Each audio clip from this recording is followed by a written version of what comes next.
इस समय के का भरोसा कब दूर कर दी हम का करब दिलवा जब मजबूर कर दी।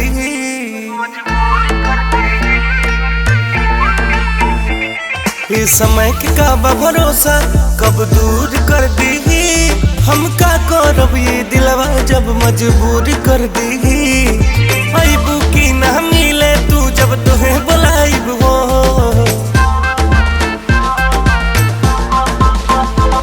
हम साथ समंदर पार रहब तब उड़ के आइब हो।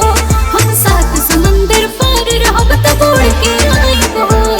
हम साथ समंदर पार रहब तब उड़ के आइब हो।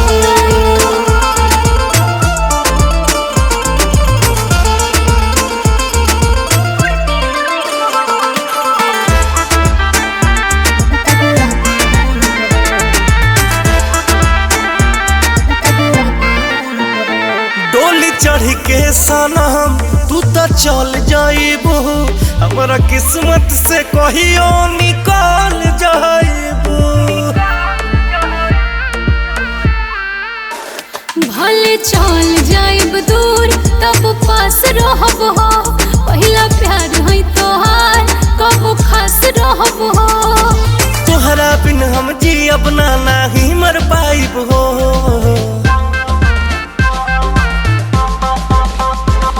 हम साथ समंदर पार रहब तब उड़ के आइब हो। हम साथ समंदर पार रहब तब उड़ के आइब हो।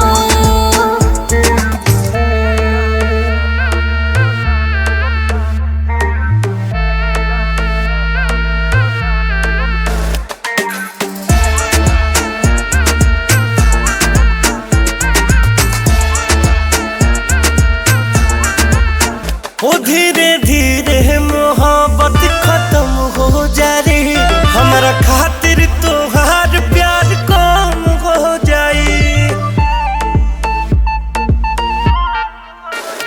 आसमान में जबले सूरज चांद रही हो। हम तोहरे रहब पंकज जबले जान रही हो। तू भूल जाइबू हमके तोहे भूल न पाइब हो।